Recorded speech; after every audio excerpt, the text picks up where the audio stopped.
तो आप यहाँ पर क्या देख रहे हैं? ठीक है, एक पेड़ है जो सूखा हुआ है। ओके, अभी मैंने यहाँ पे लिखा है अंजीर का पेड़, लेकिन अगर मैं यहाँ पर नहीं लिखता था अंजीर का पेड़ तो क्या हम लोग इसको समझ पाते थे कि कौन सा पेड़ है? ठीक है, मुश्किल है। सही बात है कि ये कौन सा पेड़ है। जब पेड़ सूख जाता है, उसकी पत्तियां नहीं रहती है, तो हमें समझ में नहीं आता। तो मोस्टली हमारी पहचान ये कहाँ से हम लोग देखते हैं? पत्तियों से। इसकी पहचान पत्तियों से, उसके फलों से, उसके पेड़ की छाल से, ये सब कुछ हम लोग उसकी पहचान करते हैं कि ये पेड़ इस फल का है या फिर इस फूल का है। ओके, तो आइए हम लोग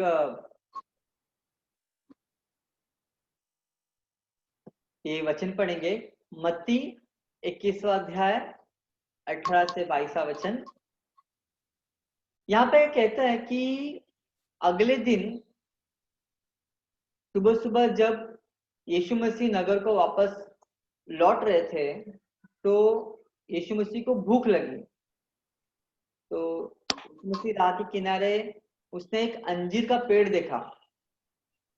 तो वह अंजीर के पेड़ के पास गया और उसे उस पर पत्तों को छोड़ और कुछ भी नहीं मिला। तो उसने पेड़ से कहा, तुझ पर आगे कभी फल न लगे। और वह अंजीर का पेड़ तुरंत सूख गया। जब शिष्यों ने वे देखा तो बहुत ही अचरज के साथ पूछा, उनको बहुत अचंभा हुआ। उन्होंने कहा कि ये अंजीर का पेड़ इतने जल्दी कैसे सूख गया? तो यीशु ने उनको उत्तर देते हुए उनसे कहा, मैं तुमसे सत्य कहता हूँ, यदि तुम में विश्वास है और तुम संदेह नहीं करते तो तुम न केवल वह कर सकते हो जो मैंने अंजीर के पेड़ के साथ किया, बल्कि यदि तुम इस पहाड़ से भी कहो उठो और अपने आप को सागर में डुबो दो तो वही हो जाएगा। और प्रार्थना करते हुए तुम जो कुछ मांगो, यदि तुम्हें विश्वास है तो वो तुमको मिल जाएगा। तो हम देखते हैं यहाँ पर कि यीशु मसीह कह रहा है उनके शिष्यों को, क्या कह रहा है कि तुम लोग के अंदर अगर विश्वास है और तुम विश्वास के द्वारा कुछ मांगोगे तो क्या हो जाएगा? तुमको वो मिल जाएगा। ये सब पूछने से पहले ये सब सारी चीजें हैं। तो एक चीजें मुझे, मैं जब बाइबल पढ़ता हूँ और कल हम लोग एक जन से मिले और उनसे हम लोग बातें की है, तो एक चीजें हमने देखा कि हमारे जीवन में बहुत सारी शिकायतें हैं। ठीक है, बहुत सारी शिकायतें।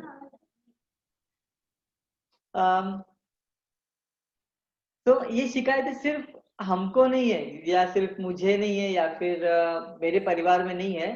ये शिकायतें हर एक के परिवार के अंदर है। ठीक है, तो हम लोग देखते हैं ये जो शिकायत है ये कहाँ से शुरुआत हुआ। ये शिकायत हम जो पुराना नियम पढ़ते हैं तो वहां पर हम देखते हैं कि जब इजिप्ट में, मिस्र में इजरायली लोग वहां पर गुलामी में थे और उनसे बहुत ही बुरा व्यवहार किया जाता था। वहां पे उनको बहुत ही दुख दिया जाता था और काम करवाया जाता था। ओके, तो भी वो शिकायत करते थे। तो शिकायत करते थे परमेश्वर से, प्रभु कहाँ है तू? वो आहें भरते थे। ओके,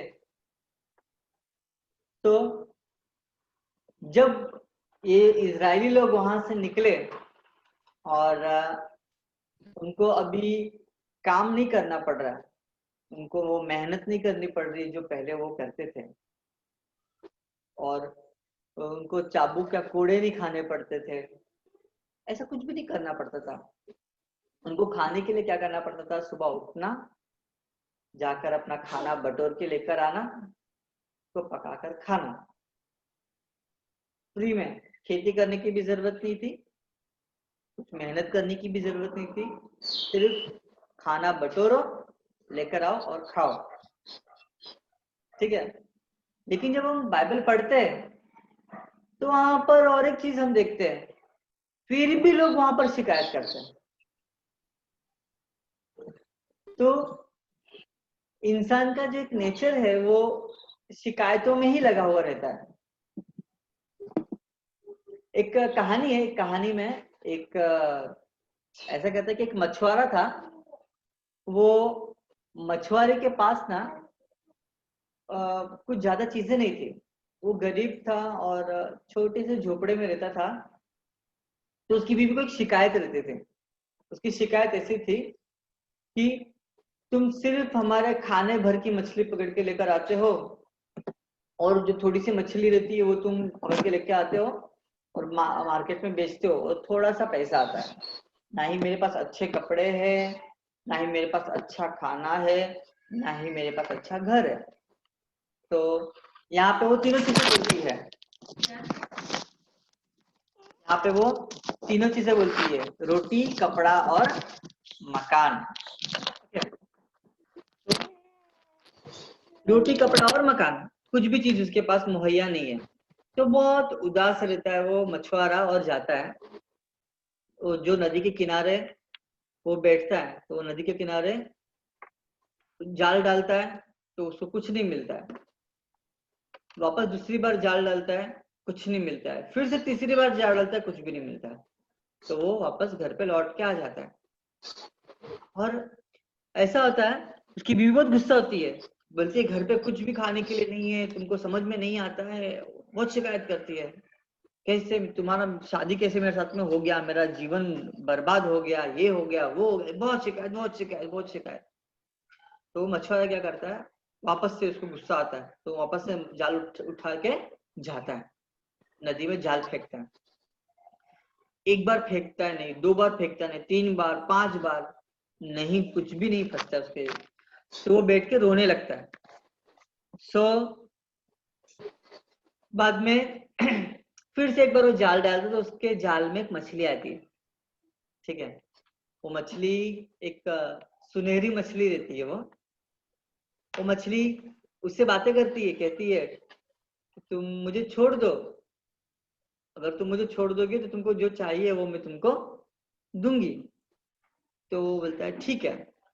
तो बोलते कि जब तुमको कुछ चाहिए तो मुझसे मुझे पुकारना, मैं आऊंगी और मैं तुमको दे दूंगी। तो वो मछली के पास जाता है, तो उसकी बीबी को बोलता है कि ऐसी ऐसी मछली मिली, तो मैंने उससे आज का खाने का चीजें मांगा, आज के खाने का चीज मांगा। सो उसकी भी बोलती है अरे तुम कैसे आदमी हो, तुम सिर्फ खाने की चीजें क्यों मांगे, तुम मुझसे अच्छे कपड़े मांग सकते थे, अच्छा घर मांग सकते थे। तो वो बोलता ठीक है। तो मछली के पास जाता है और अच्छा घर मांगता है। तो बोलते ठीक है, तुमने मांगा और हो गया। वो जाता है वापस, रिटर्न देखता है तो उसका एक, उसकी झोपड़ी की जगह पे एक अच्छा सा घर है। फिर भी उसकी बीवी खुश नहीं है, शिकायत है उसको।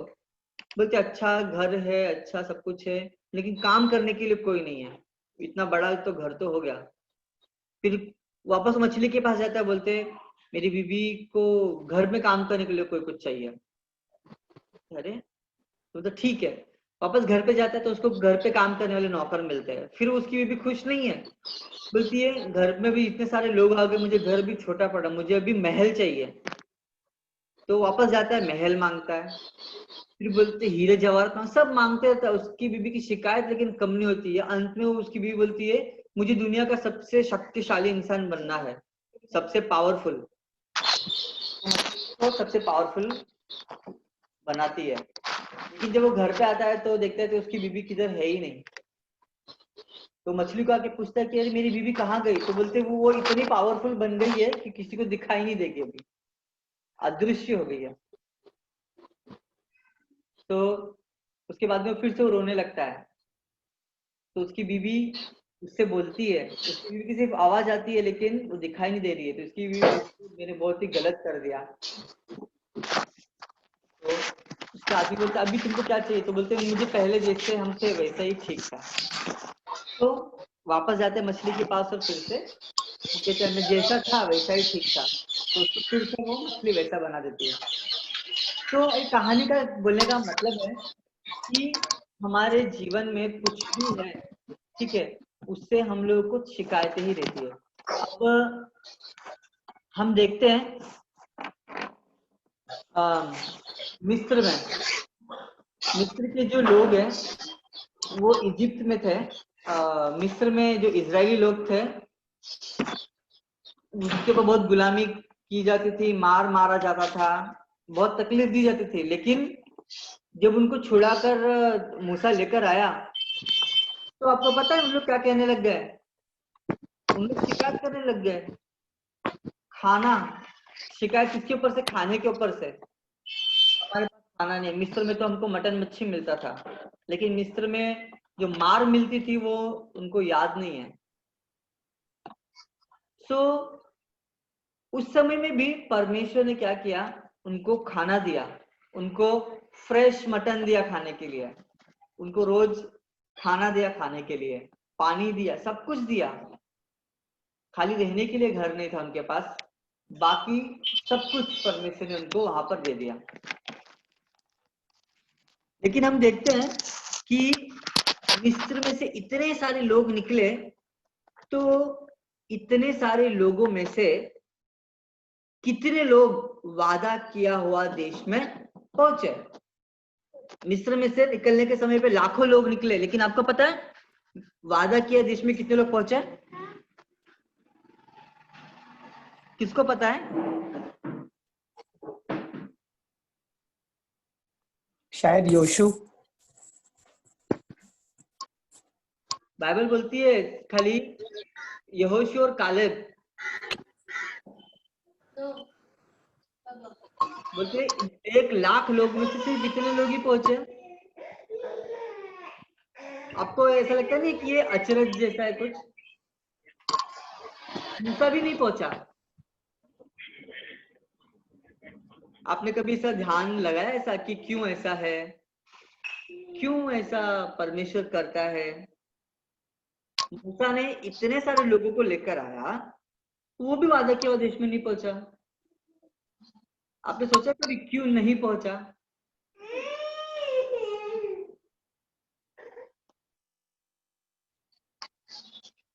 तो आइए हम देखते हैं कि क्यों नहीं पहुंचा।